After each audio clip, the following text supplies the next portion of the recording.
What do all acids and all basis have in common.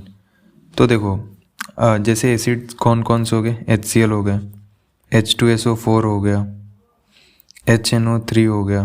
देखो इसमें क्या common रहता है, हाइड्रोजन हाइड्रोजन हाइड्रोजन के मॉलिक्यूल। बेसिस में क्या कॉमन होते हैं, देखो जैसे सोडियम हाइड्रोक्साइड, कैल्शियम हाइड्रोक्साइड, ये OH कॉमन होता है। हाँ इसमें भी हाइड्रोजन देख सकते हैं, पर ये मैं OH क्यों बोल रहा हूँ, देखो कि OH कॉमन रहेगा पूरा का पूरा। तो ये देखो इसमें होता है क्या, प्रॉपर्टी क्या होती है कि ये जो हाइड्रोजन होता है प्लस में आयोनाइज होता है, और जो और पार्ट होता है जैसे क्लोरीन ये माइनस में। इसमें H क्या है, प्लस में होगा, ये माइनस में, ये प्लस में, ये माइनस में आयोनाइज होता है। ठीक है, सेम बेसिस में क्या होता है, ये वाला पार्ट प्लस में और ये माइनस में, ये प्लस में और ये माइनस में। ये बस समझने के लिए, ठीक, मतलब होता भी यही है। अब हम आ जाते हैं कि एनसीईआरटीज़ में क्या लिखा है। We have seen that all acids have similar chemical properties. What leads to this similarity in properties. We saw in activity 2.3 that all acids generate hydrogen gas on reacting with metal. So hydrogen seems to be common, ये देखो hydrogen seems to be common to all acids. Let us perform an activity to investigate whether all compound containing hydrogen are acidic. अब क्या सारे compound जिनमें hydrogen होता है वो acidic होते हैं, उसको समझने के लिए उन्होंने ये एक एक्टिविटी कराई। तो आप खुद भी कर सकते हैं, ये फिगर से समझ में आएगा। यहाँ पे देखो 2 नेल्स ले लिया इन्होंने वही इलेक्ट्रिसिटी कंडक्ट करने के लिए। यहाँ पे ये डाइल्यूट HCl सॉल्यूशन इन्होंने लिया है पहले। तो देखो यही डाइल्यूट क्यों, ऑब्वियस देखो डाइल्यूशन में क्या होगा कि ये जो HCl जब वाटर के साथ मिलता है तो इसका इलेक्ट्रोलिसिस ईजिली होगा, मतलब H प्लस में ब्रेक होगा और Cl माइनस में इलेक्ट्रिसिटी पास करने पे, ठीक है, क्योंकि एसिडिक है। तो इससे होगा क्या कि H प्लस में ब्रेक होगा, ये माइनस में ब्रेक हो गया, तो इलेक्ट्रिसिटी पास होगी एंड देन क्या होगा कि यहाँ पे बल्ब जल जाएगा। अब सेम यहाँ पे अगर आप कोई बेस को डालेंगे, अब एसिड हटा के कोई बेस मिक्स करेंगे तो भी इलेक्ट्रिसिटी कंडक्ट होगा, ठीक। अब कोई ऐसा कंपाउंड जिसके अंदर हाइड्रोजन हो पर वो like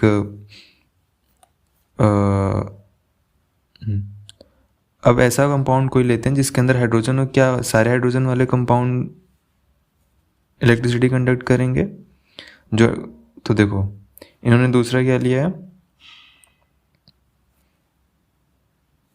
alcohol and glucose solution.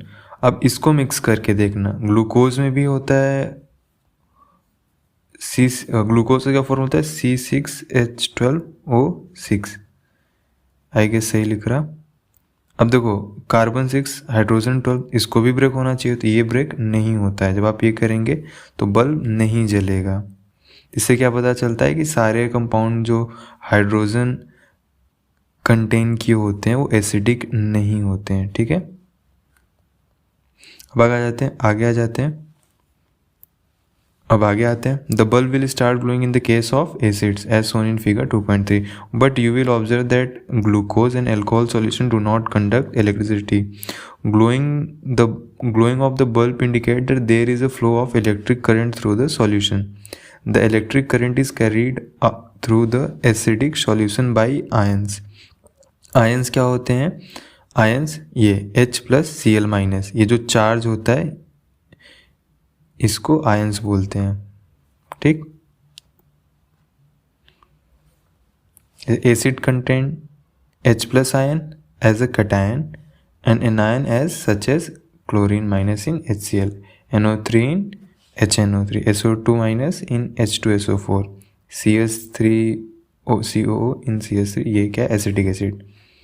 Since the cation present in the acid is H plus, this suggests that acid produce hydrogen ions, ठीक, H plus aqueous in solution, which are responsible for their acidic property. Repeat the same activity using alkalis such as sodium hydroxide, calcium hydroxide. What do you conclude from this from the result of this activity? जब हम लोग वही base के साथ करेंगे तब भी क्या होगा कि इलेक्ट्रिसिटी कंडक्ट होता है, ये भी इजीली ब्रेक होता है, सॉरी ब्रेक होता है।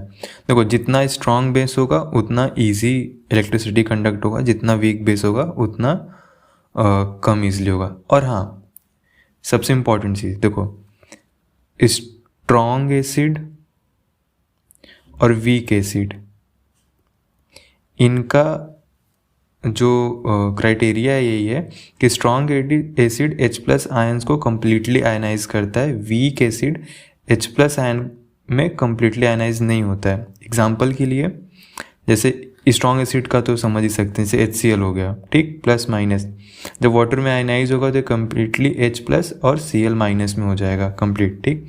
पर एक कोई वीक एसिड लेते हैं, जैसे एसिटिक एसिड ले लें, CH3COOH, जब ये आयनाइज होता है तो ये CH3COO- प्लस H+ में होता है। देखो हाइड्रोजन यहाँ पे बचा हुआ है, देखो हाइड्रोजन कम्प्लीटली आयनाइज हुआ नहीं हुआ। तो ऐसे ही स्ट्रॉन्ग और बेस, स्ट्रॉन्ग और वीक बेस में भी डिफरेंस होगा। स्ट्रॉन्ग बेस जो कम्प्लीटली आयनाइज हो जाएंगे और वीक बेस जो कम्प्लीटली आयनाइज नहीं होंगे। What happens to the acid or base in a water solution? Do acids produce ions only in aqueous solution? Let us test.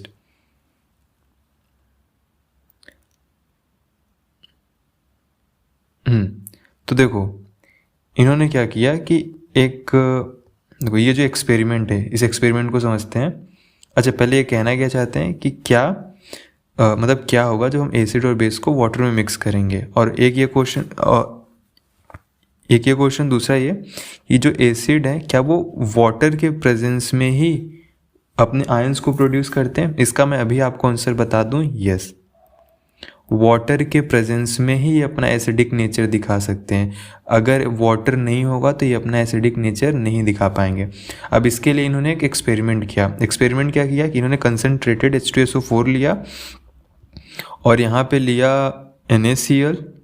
अब देखो H2SO4 से H और यहाँ से Cl, ये मिल के HCl का गैस फॉर्म में प्रोडक्शन करते हैं, ठीक है। हाइड्रोक्लोरिक एसिड इसको गैस के फॉर्म में प्रोड्यूस कराते हैं। अब देखो कोई इन्होंने लगता है दूसरा पार्ट, हाँ ठीक है। अब यहाँ से जो HCl है वो गैस के फॉर्म में निकलेगा, कोई वाटर कंटेंट इसमें नहीं है। फॉर एग्जांपल अगर वाटर कंटेंट है भी, क्योंकि मे बी वाटर कंटेंट थोड़ा बहुत इवेपोरेट हो किसके साथ है, तो उस मॉइस्चर को हटाने के लिए हमको एकदम ड्राई ट्यूब चाहिए, मतलब हल्का भी वाटर नहीं चाहिए। तो हम गार्ड ट्यूब यूज़ करते हैं। गार्ड ट्यूब में कैल्शियम क्लोराइड होता है जो कि मॉइस्चर को सोख लेता है, ठीक। यहाँ से HCl गैस निकलेगा। अब देखो HCl कैसा है, एसिडिक इन नेचर है। अब इस स्टीम के आगे हम लिटमस पेपर, और ध्यान देंगे लिटमस पेपर में कोई मॉइस्चर वगैरह ना हो, मतलब वाटर कंटेंट इसमें भी ना हो। इसमें जब एसिड के लिए कौन सा लिटमस पेपर यूज़ करते हैं, ब्लू, ठीक। अब ब्लू अगर रेड टर्न हो गया तब तो एसिडिक नेचर पता आता है। अब जब ये ड्राई HCl और ये एकदम ड्राई ब्लू लिटमस पेपर में टच होगा तो अपना कलर चेंज नहीं करता है। ये एसिडिक ने, ये मतलब एसिडिक वाला, तो ये अपना कलर चेंज नहीं करता है। यहाँ तो हम यहाँ से क्या कंक्लूड कर सकते हैं कि वाटर के प्रेजेंस में ही एसिड अपना एसिडिक नेचर शो करते हैं। अब इस चीज़ को वेरीफाई करने के लिए हमें कुछ नहीं करना है, बस हल्का सा इस ब्लू लिटमस पेपर पे वाटर के ड्रॉपलेट्स या हल्का सा मॉइस्चर लगा लो। तब क्या होगा, तब सेम HCl वाटर के कांटेक्ट में आएगा और अपना एसिडिक नेचर शो करने लगेगा और ये ब्लू लिटमस पेपर रेड में कन्वर्ट हो जाएगा, ठीक है। यही है पूरा। दिस एक्सपेरिमेंट हाइड्रो, अच्छा अब ये क्या लिखे हैं इसमें भी देख लेते हैं। This experiment suggest that hydrogen ions in HCl are produced in the presence of water. The separation of H+ ion from HCl molecule cannot occur in the absence of water. HCl plus H2 H3 or Cl-. Hydrogen ion cannot exist alone, but they exist after combining with water molecule. Thus, hydrogen ion must always be shown as H+ aqueous or hydronium ion, H+ और H2O, ऐसा। We have seen that acid gives H3O plus or H plus aqueous ion in water. Let us see what happens when a base dissolve in water. देखो ऊपर के experiment ये जो मैंने बताया इसी को इन्होंने इक्वेशन में बताया। और एक और चीज़ नोट करने के लिए कि H प्लस जो होता है वो ऐसा फ्रीली एग्जिस्ट नहीं कर सकता, तो ये वाटर के मॉलिक्यूल के साथ एग्जिस्ट करता है, वो जो कि H2O होता है। या तो इसको ऐसे डिनोट कर दो या तो इसको H3O प्लस। प्लस क्या बता रहा है, ये H प्लस एक एक्स्ट्रा है उसको, मतलब ये वाटर के साथ कंबाइंड फॉर्म में रहता है। इन्होंने अब बताया कि जब हम बेस को डिसॉल्व करते हैं सेम स्टोरी होगी बेस के साथ भी। Na प्लस में OH माइनस में, Na प्लस में OH माइनस में ब्रेक हुआ। इन्होंने पोटेशियम के साथ किया सेम एक्वस, मैग्नीशियम के साथ same. Bases generate hydroxide ion, बस देखो in water acid H plus ion और bases OH minus ion. Bases which are soluble in water called alkalis. ये चीज़ हम लोग पहले भी पढ़े थे, शायद नहीं पढ़े थे तो अभी देख लेते हैं। ठीक, अब do you know all bases do not dissolve in water. अच्छा, नोट करने वाले point, all alkalis is base that dissolve in water, they are soapy to touch, bitter and corrosive, never taste or touch them as they may cause harm. Which of the base in table 2.1 are alkalis? 2.1 table कहाँ है? अच्छा अभी देखेंगे। ठीक है, अब आगे आते हैं। Now as we have identified that all acid generate H plus ion and all bases generate OH minus, we can view that neutralisation reaction as follows. अच्छा, अभी उन्होंने बताया कि ये OH और H मिल के ये वाटर बनाते हैं और एसिड बेस मिल के सॉल्ट बना देते हैं। Let us see what is involve when water is mixed with acid और base. Take 10 ml of water in a beaker, add a few drops concentrated H2SO4 to it and swirl. Beaker slowly touch the base of the beaker. Is there any change in temperature? Temperature increase करता है। देखो acid और water का जो reaction होता है highly exothermic होता है। हाईली एक्सोथर्मिक मतलब हीट एनर्जी प्रोड्यूस होती है। ठीक, इन्होंने ये बोला सोडियम हाइड्रोक्साइड के साथ करके अपना ऑब्जर्वेशन रिकॉर्ड करो। The process of dissolving acid और base in water is highly exothermic. ये देखो दोनों के टाइम जब सोडियम हाइड्रोक्साइड करेंगे तो भी हमारा टेम्परेचर बीकर का टेस्ट ट्यूब का बढ़ जाएगा। Care must be taken while mixing concentrated nitric acid और sulphuric acid with water. The acid must always be added slowly to water with constant stirring. If water is added to concentrated acid, the heat generated may cause mixture to splash. The heat generated may cause the mixture to splash out and cause burn. The glass container may also break due to the excessive local heat. Look out for some warning sign. ये warning sign होता है जहाँ भी acid container वगैरह होता है। On the can of concentrated sulfuric acid and on the bottle of sodium hydroxide pellets. Mixing, अब देखो अब एक चीज़ समझते हैं कि हम क्या करते हैं कि वाटर में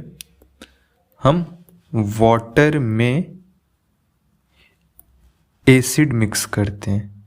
हम एसिड में वाटर मिक्स नहीं करते हैं। क्यों नहीं करते हैं, अब इसको समझते हैं। देखो हम अभी जाने कि हाईली एक्सोथर्मिक होता है, अब नहीं करते हैं वाले केस को समझते हैं। देखो ये क्या है, ये पूरा एसिड है। ठीक, यहाँ पे क्या आया, एक वाटर का ड्रॉप आया। क्या आया, एक वाटर का ड्रॉप, जब हम वाटर को पहले मिक्स कर रहे हैं आया। अब देखो इसका सरफेस एरिया क्या कम है, हाईली एक्सोथर्मिक है। अब हीट इतने ही वाटर ड्रॉपलेट में डिस्ट्रीब्यूट होना है, तो चांसेस क्या है कि बहुत हीट होगा और स्प्लैश आउट होगा। वेब समझ रहे हैं। अब देखो अब हम ले लेते हैं ये वाला केस। अब इस केस में क्या कर रहा है, वाटर में हम एसिड का ड्रॉप कर रहे हैं। ये देखो अब क्या होगा, हीट तो पूरे पानी में डिस्ट्रीब्यूट हो जाएगा, तो ये एब्जॉर्व कर लेगा हीट को, और कांस्टेंट ऐसे घोलते रहेंगे। तो ये करेक्ट मेथड होता है, इसको डाइल्यूशन बोलते हैं। इसलिए हम एसिड को वाटर में मिक्स करते हैं, ना कि वाटर को एसिड में। Mixing of an acid or base with water results in decrease in the concentration of H3O plus या OH ions per unit volume। देखो वही, अगर कोई एसिड या बेस है उसमें वाटर इंक्रीज करते जाएंगे तो इनमें OH माइनस या H प्लस आयन का कंसंट्रेशन घटता जाएगा और वो डाइल्यूट होता जाएगा। वही डाइल्यूट वर्ड यूज़ करते हैं। हाउ स्ट्रॉन्ग आर एसिड और base in solution. Line wise line जाते हैं हम लोग, ठीक है, जल्दी जल्दी। We know how acid base indicator can be used to distinguish between the acid and a base. We have also learned in the previous section about dilution and decrease in concentration of H plus and OH minus ion in a solution. Can we quantitatively find out amount of these ions present in a solution? Can we judge how strong a given acid or base is? We can do this by making the use of universal indicator. यहाँ पे concept आता है universal indicator का, ठीक, which is a mixture of several indicators. The universal indicator shows different colours at a different concentration of hydrogen ion in a solution. A scale for measuring hydrogen ion concentration is in a solution called pH scale has been developed. The P in pH stand for potenge in German, meaning power. On pH scale, we can measure pH generally from 0 very acidic to 14 very alkaline. pH should be thought of simply as a number which indicates the acidic or basic nature of a solution. Higher the hydronium ion concentration, lower the pH value. The pH of neutral solution is 7. Value, अच्छा ये हमने line wise line किया। तो कभी क्या बता रहा है कि हम लोग के पास एक यूनिवर्सल इंडिकेटर है, ये ऐसा हाँ यूनिवर्सल इंडिकेटर है, कुछ ऐसा दिखता है, मतलब ये ऐसा कलर्ड नहीं रहता है। जब इसको एसिड में इसके ऊपर एसिड डिप करेंगे तो एसिड का एक कंसंट्रेशन बताता है। देखो 1 से 6 तक एसिडिक नेचर है, 8 से 14 तक बेसिक नेचर है, 7 किसका pH वैल्यू है, वाटर का। ये कई इंडिकेटर का मिक्सचर है तो अलग अलग कंसंट्रेशन पे एसिड का एक वैल्यू बताता है। अब देखो जितना ये टेबल को देखना, ये जितना acidic nature H plus ion का कंसंट्रेशन उतना ज़्यादा और OH का उतना ही कम। नहीं सिर्फ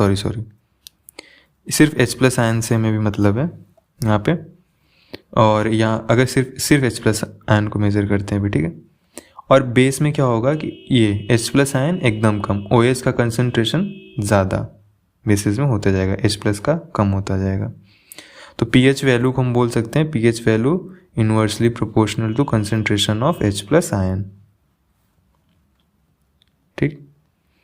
अब ये है, इन्होंने pH पेपर आता है, खरीद सकते हैं। फिर इन्होंने ये एक्टिविटीज़ करने के लिए दिया है कि सलाइवा का बिफोर मील क्या है pH, तो ये कुछ एसिडिक pH आएगा। देन आफ्टर मील भी थोड़ा सा एसिडिक या न्यूट्रल के आसपास आ सकता है। लेमन जूस, लेमन में क्या होता है, सिट्रिक एसिड एसिडिक आएगा। और कलरलेस एरेटेड ड्रिंक, ये इसका pH खुद से चेक करिएगा, देखिएगा कैसा। कैरेट जूस कैसा आता है, coffee, tomato juice, tap water. Sodium hydroxide basic है तो बेसिक आना चाहिए, इधर कुछ इसका कलर चेंज होगा। HCl है, इधर कुछ आएगा। अच्छा ये इन्होंने बताया लेमन जूस का, मिल्क ऑफ मैग्नीशिया का, सोडियम हाइड्रोक्साइड सॉल्यूशन का। The strength of acids and bases depend on the number of H plus ion, अभी वही बोलो, produce respectively if you take hydrochloric acid that gives rise to more H plus ion are said to strong acid। strong और weak acid हमने पहले ही पढ़ा था। importance of pH in everyday life, अब देखो हम क्या काम करते हैं, pH in plant are plant and animal pH sensitive when the pH, देखो pH जब जो रेन वाटर का pH 5.6 से होता है तो उसको हम एसिड रेन बोलते हैं। अब एसिड रेन से क्या होगा कि लेक में वही वाटर जाएगा और फिश की डेथ हो जाएगी। तो उसके लिए हम क्या करते हैं, लेक की जब एसिड रेन होता है तो लेक वगैरह में हम बेस मिक्स करवाते हैं ताकि जो फिशेज हैं वो जिंदा रहें। ठीक। Acid in other planets, the atmosphere of Venus is made up of thick white yellowish cloud of sulphuric acid. Do you think life can exist on this planet? Obviously not. ठीक। What is the pH of soil in your backyard? pH check कर सकते हैं। हमारे soil का pH कभी कभी acidic होता है, कभी कभी बेसिक होता है। जब बेसिक होता है तो उसमें एसिडिक चीज़ें ऐड करते हैं, जो मैन्योर वगैरह होते हैं वो एसिडिक हो जाते हैं। और जब एसिडिक होता है तो बेसिक कैल्शियम हाइड्रोक्साइड ये सब ऐड करके सॉयल की pH को हम लोग मेंटेन रखते हैं। pH in our digestive system, हमारे डाइजेस्टिव सिस्टम में HCl रिलीज होता है फॉर डाइजेशन। जब ऐसे गैस की हमारे डाइजेस्टिव सिस्टम में HCl गैस, हमारे डाइजेस्टिव सिस्टम में HCl एसिड रिलीज होता है। इसका यूज़ क्या आता है, फूड को डाइजेस्ट करने में। तो कभी कभी क्या होता है कि HCl का अमाउंट बढ़ जाता है, तो फिर हम इसको न्यूट्रलाइज करने के लिए एक्सटर्नल बेस यूज़ करते हैं।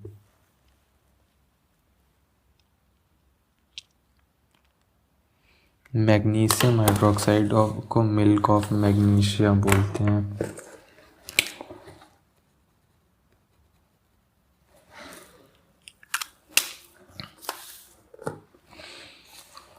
pH changes in the cause of tooth decay. देखो, और टूथ डीके कब स्टार्ट होता है, अगर माउथ का pH 5.5 से कम जाए तो हमारे दांत सड़ने लगते हैं।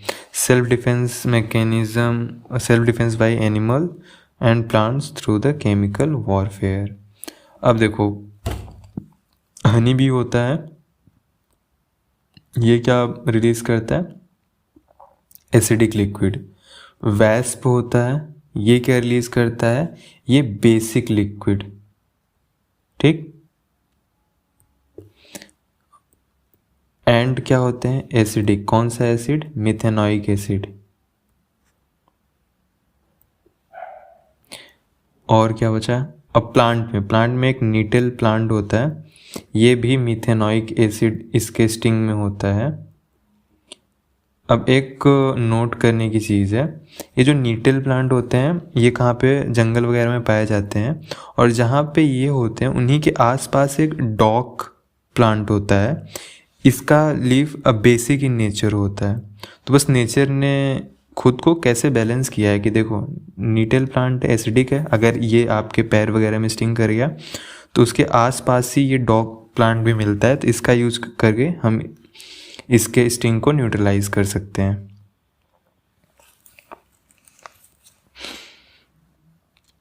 अब आ जाते हैं हम लोग सॉल्ट पे। प्रीवियस सेक्शन में हमने, अब आ जाते हैं हम लोग सॉल्ट पे। In the previous section we have seen the formation of salt during various reaction. Let us understand more about the preparation and property and uses. अब salts कैसे होते हैं, family of salt, right, chemical formula of the given below। और इस activities को करते हैं। Identify the acid bases from which the above salt may be obtained. Salt having the same positive and negative radicals are said to have belong to a family. For example, NaCl, Na2SO4 belong to the same family of sodium salt. Similarly, NaCl, KCl belong to the same family of chloride salt. How many families can you identify among the given activity? एक activity आप लोग खुद से try करिएगा। और एक चीज़ बता दें, किस एसिड से कैसे जो सॉल्ट होते हैं उनकी नेमिंग कैसे होती है। देखो, HCl होता है तो इससे कैसे होते हैं, क्लोराइड सॉल्ट फॉर्म होते हैं। H2SO4 से कैसे होते हैं, इनके सॉल्ट को क्या बोलते हैं, सल्फेट्स। 3 नाइट्रिक एसिड, नाइट्रेट्स, जैसे सोडियम नाइट्रेट हो गया ऐसा। H2CO3 कार्बोनिक एसिड, कार्बोनेट, ठीक।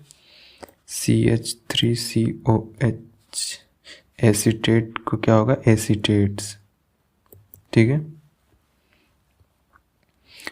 pH ऑफ सॉल्ट, सॉल्ट का pH न्यूट्रल होता है यूजुअली, मतलब 7। और अगर उसमें कुछ सॉल्ट, देखो सॉल्ट का जैसे कुछ का pH एसिडिक भी होता है और कुछ का बेसिक भी होता है। इसका एग्जांपल क्या होगा, NH4Cl, और बेसिक का क्या एग्जांपल होगा, Na2CO3।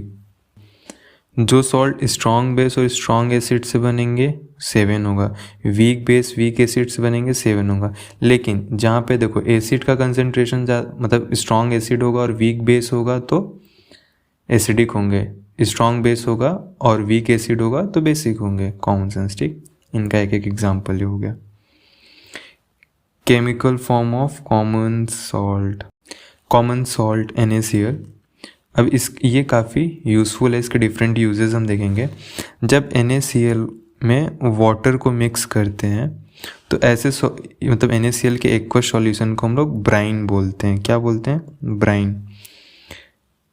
It composes to form sodium hydroxide. The process is called chlor-alkali process because the product form chlor for chlorine and alkali for sodium hydroxide। देखो NaCl एक्वस सॉल्यूशन में को जब water में mix करते हैं तो sodium hydroxide, chlorine और hydrogen का में ब्रेक होता है। अब देखो ये इस कॉमन सॉल्ट का ये यूज़ है। अब इसके जितने भी प्रोडक्ट बन के आए हैं इनके अलग अलग यूज़ है। हाइड्रोजन के अलग यूज़ है, अमोनिया बनाने के लिए यूज़ हो जाता है, अमोनिया जो कि फर्टिलाइज़र होता है। फ्यूल जैसा हाइड्रोजन यूज़ हो सकता है। क्लोरीन पानी को क्लीन करने के लिए वाटर ट्रीटमेंट में यूज़ होता है, एज ए डिसइंफेक्टेंट भी यूज़ होता है। सोडियम हाइड्रोक्साइड के कई अलग अलग यूज़ रहेंगे, जैसे कि डिटर्जेंट बनाने के लिए और चीज़ों, तो उसके सारे एग्जांपल हम आगे देखेंगे। अब ब्लीचिंग पाउडर क्या होता है, कैल्शियम हाइड्रोक्साइड में जब हम क्लोरीन को मिक्स करते हैं तो कैल्शियम ऑक्सीक्लोराइड फॉर्म होता है। इसी कैल्शियम ऑक्सीक्लोराइड को हम लोग ब्लीचिंग पाउडर बोलते हैं। ब्लीचिंग पाउडर जो कपड़े वगैरह धुलने में यूज़ होता है, ये इधर यूज़ भी दिया है। For bleaching cotton, linen in the textile industry, for bleaching wood pulp in factories, for bleaching washed cloth in laundry, as an oxidizing agent in many chemical industries to make drinking water free from germs। तो bleaching powder के ये सारे use हैं। अब एक और चीज़ ध्यान रखेंगे कि हम लोग ब्लीचिंग पाउडर में सल्फ्यूरिक एसिड ऐड करके वापस से कैल्शियम सल्फेट और क्लोरीन एक हाई अमाउंट में प्रोड्यूस कर सकते हैं, प्लस वाटर के साथ। ये चीज़ का हम लोग ध्यान देंगे। बेकिंग सोडा वो खाने में जो यूज़ होता है। देखो NaCl, H2O, CO2, NH3, तो क्या फॉर्म हुआ, NH4Cl और NaHCO3। इसको बोलते हैं baking soda, sodium hydrogen carbonate. अब सोडियम हाइड्रोजन कार्बोनेट को जब हीट करते हैं तो क्या रिलीज़ होता है, कार्बन डाइऑक्साइड गैस, ठीक। ये क्यों, इस पर क्यों स्टार लगाया अभी बताता हूँ। और सोडियम कार्बोनेट रिलीज़ होता है, ठीक। अब देखो होता क्या है कि ये जो ब्रेड होता है जैसे केक वगैरह, उसमें हम लोग क्या ऐड करते हैं, बेकिंग सोडा। क्यों करते हैं, ताकि वो फ्लफ़ी बने। तो उसका ये जो फ्लफ़ीनेस होता है ये इसी कार्बन डाइऑक्साइड गैस की वजह से होता है, ठीक। अब देखो अच्छा एक यहाँ पे एक चीज़ ध्यान देना, ब्लीचिंग वाले में अभी याद है, ब्लीचिंग एजेंट किसको बोलेंगे, ब्लीचिंग एजेंट। ये क्या होता है कि जो कलर होता है उसको रिमूव करके कलरलेस कर देता है, उनको बोलते हैं ब्लीचिंग एजेंट। और डिसइंफेक्टेंट किसको बोलते हैं? जो कि जर्म्स और बैक्टीरिया को किल करे उनको डिसइंफेक्टेंट। ये टर्म कहाँ पे यूज़ आएगा? ये यूजेस ऑफ ब्लीचिंग पाउडर में। अब आ जाते हैं use of baking soda, washing soda. Washing soda कैसे फॉर्म होता है? तो ये हमको कैसे मिलता है? NaCl plus NH3 plus water plus carbon dioxide, इससे हमको मिलता है sodium hydrogen carbonate NaHCO3 plus ammonium chloride. अब सोडियम हाइड्रोजन कार्बोनेट को हीट करते हैं, सोडियम कार्बोनेट बन जाता है। सोडियम कार्बोनेट को हम लोग क्या बोलते हैं? हम इसको बोलते हैं सोडा एस।